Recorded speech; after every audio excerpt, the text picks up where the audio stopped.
Olá amigos, meu nome é Marcos Lima. Atendendo a muitos pedidos dos meus seguidores, vou dar a minha opinião sobre esse tema tão polêmico, a rebelião dos boxers. Guerreiro, sinceramente eu não queria fazer esse vídeo, porque já existem vídeos sobre isso na internet, inclusive o Dharma lá fez um vídeo sobre o assunto, e eu não vi necessidade de fazer outro. Eu sei que talvez muitos seguidores meus estejam esperançosos que eu fosse refutar o vídeo dele, mas eu já falei para eles claramente que eu concordo com tudo que ele falou lá. Eu tenho a mesma visão que a dele sobre a rebelião dos boxers. Mas, atendendo aí a pedidos, vamos discutir esse tema então. E esse tipo de tema chegou na hora certa, no momento certo. Muitas pessoas falam que eu demoro muito para fazer vídeos, mas eu gosto de fazer os vídeos no tempo certo, porque muitas vezes certos temas chegam no momento certo.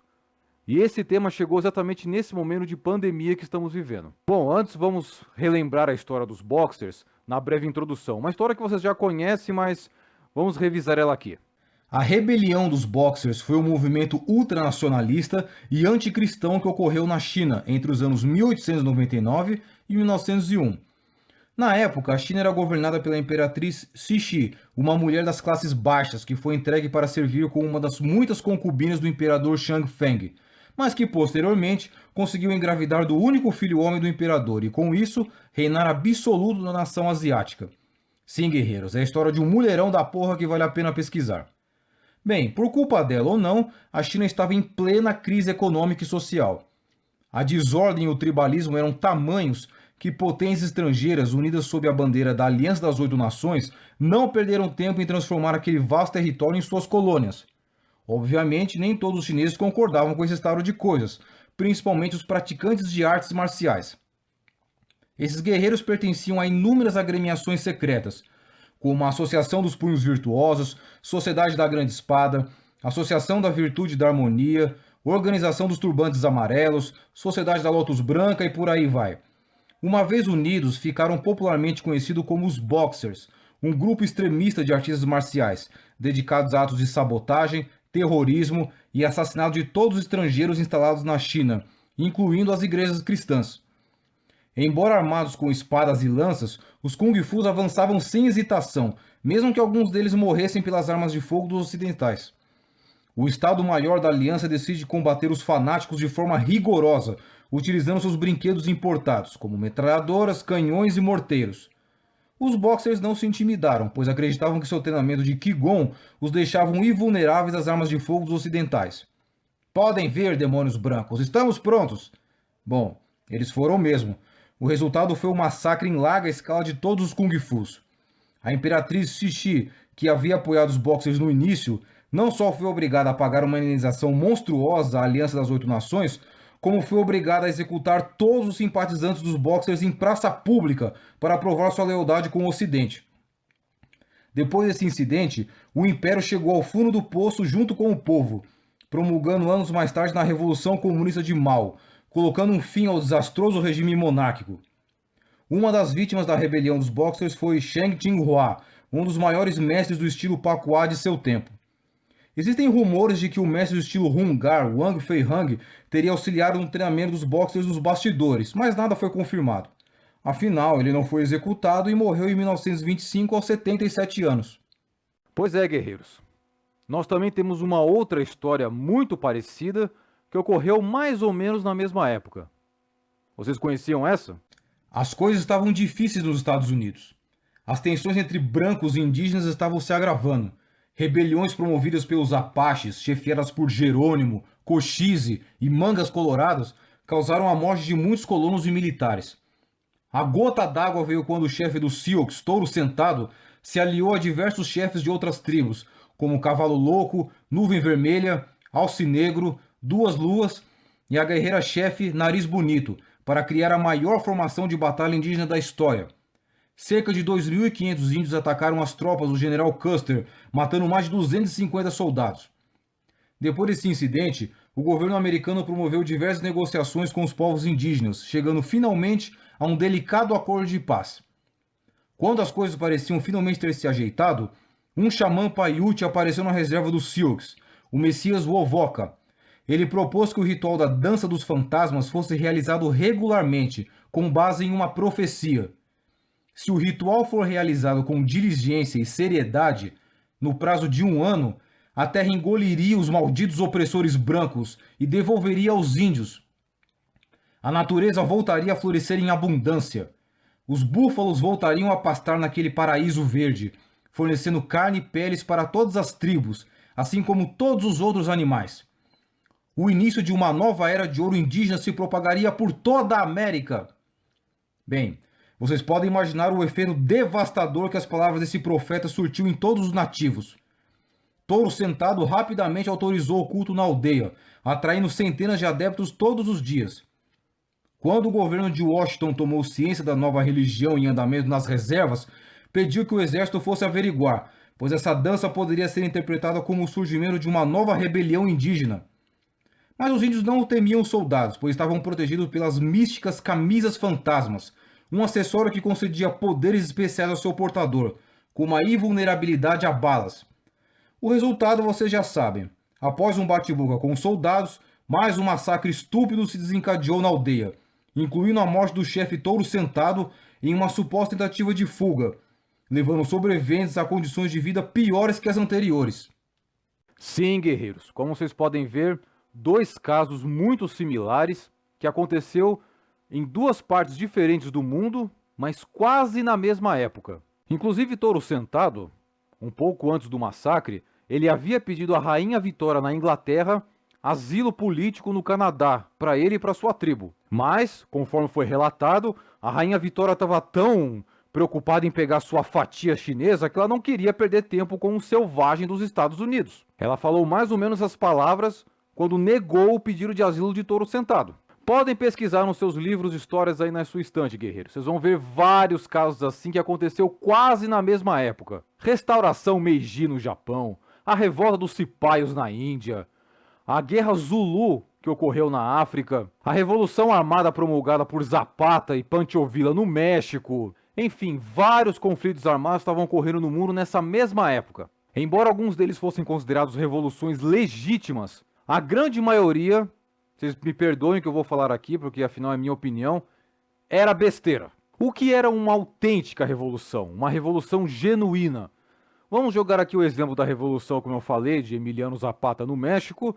Vamos jogar também a Revolução Escocesa, Revolução Francesa e outras revoluções, incluindo a revolução recente que nós tivemos no Haiti, com a ajuda das tropas brasileiras. Uma coisa é o ditador, é o monarca, é o déspota lá, oprimindo o povo. É o povo passando fome, é o povo sendo executado sumariamente por causa das suas opiniões, é os seus direitos humanos e civis serem totalmente ignorados. Isso é motivo para uma revolução armada. Todas essas outras, essa grande maioria de outras revoltas que teve nessa época, eram de pessoas insatisfeitas que não estavam conseguindo se adaptar à mudança dos tempos. Eram pessoas antiquadas, que estavam presos a uma era que não existia mais.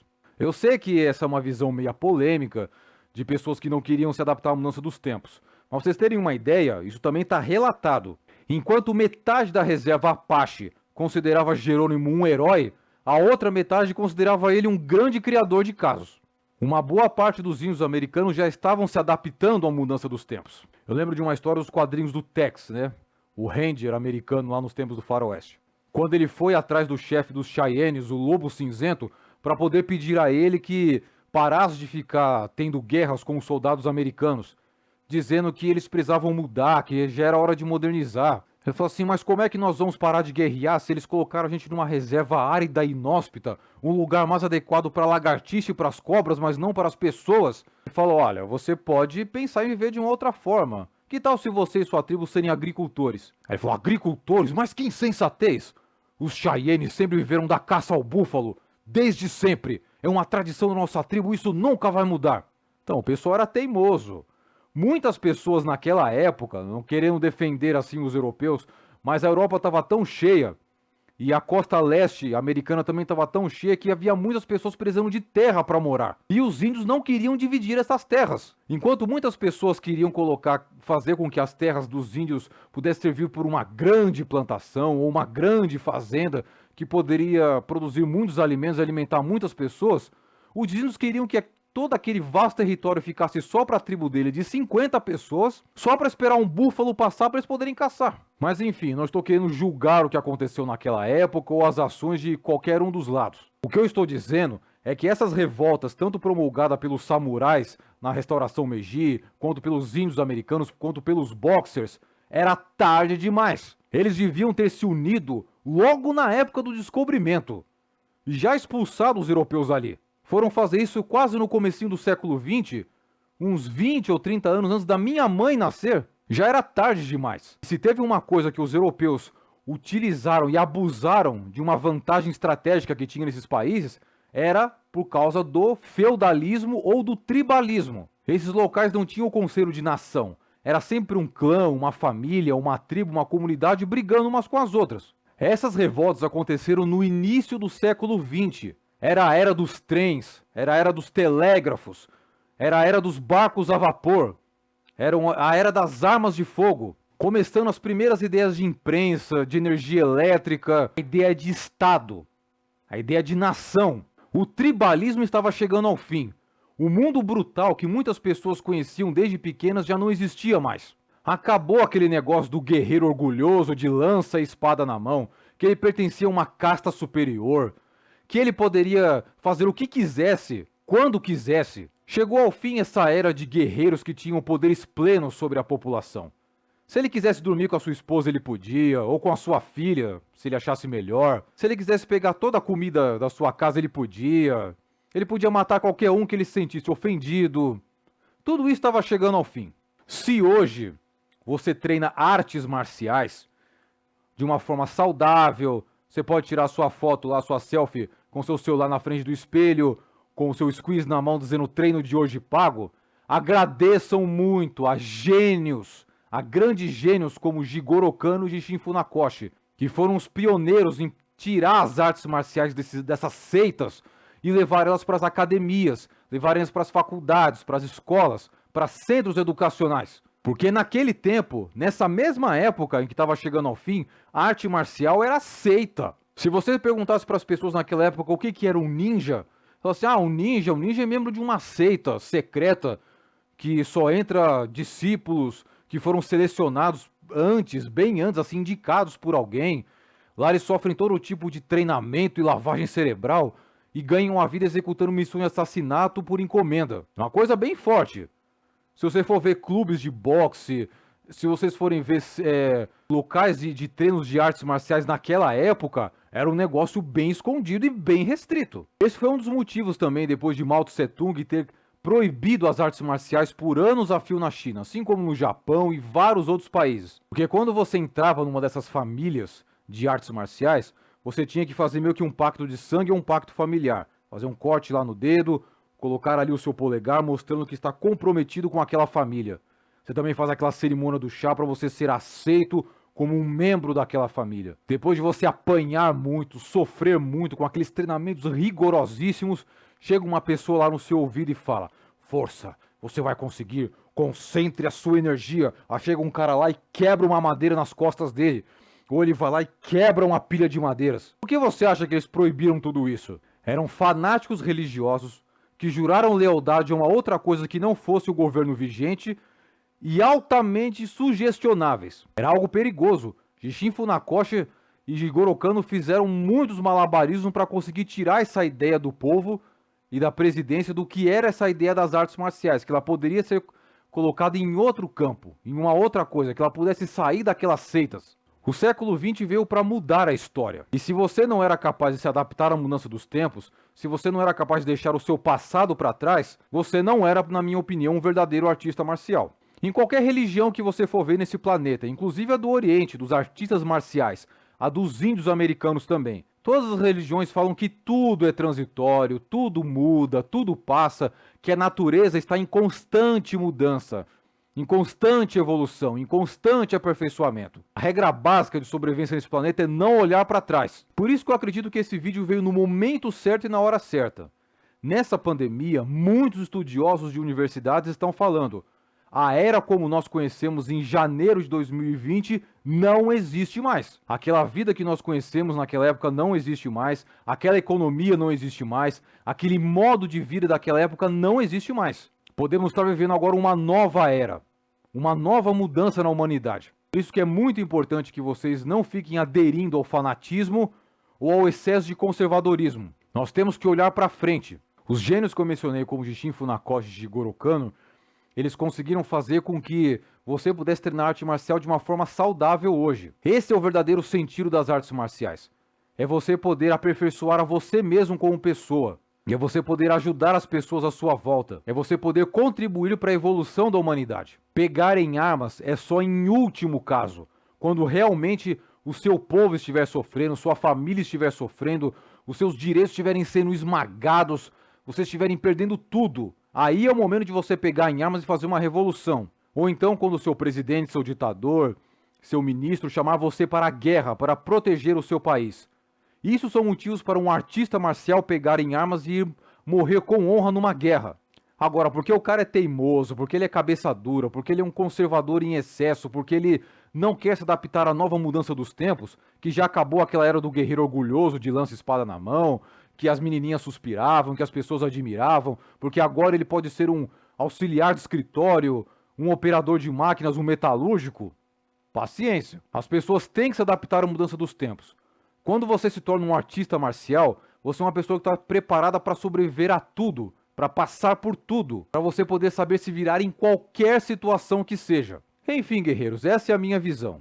Tanto a rebelião dos Boxers como qualquer rebelião que teve naquela época, embora algumas pudessem até ser legítimas dependendo da interpretação, a grande maioria eram pessoas teimosas que não queriam se adaptar à mudança dos tempos. Foi realmente um dos capítulos mais nefastos da história das artes marciais e que é muito triste a gente lembrar disso. Como nós estamos entrando agora talvez em uma nova era devido à pandemia, se preparem, guerreiros.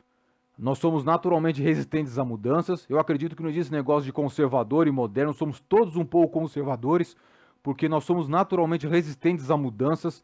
Mudanças são difíceis, mudanças são complicadas, mudanças exigem adaptação. Se você é um verdadeiro artista marcial, você vai saber se virar. Você vai saber acompanhar a mudança dos tempos e vai saber se adaptar. Vai conseguir fazer essa mudança. Tenho certeza disso. Então é isso, guerreiros. Essa é a minha opinião, um tanto polêmica, mas que acho que foi dita nesse momento certo. Espero que tenham gostado. Fiquem com Deus. Bons treinos.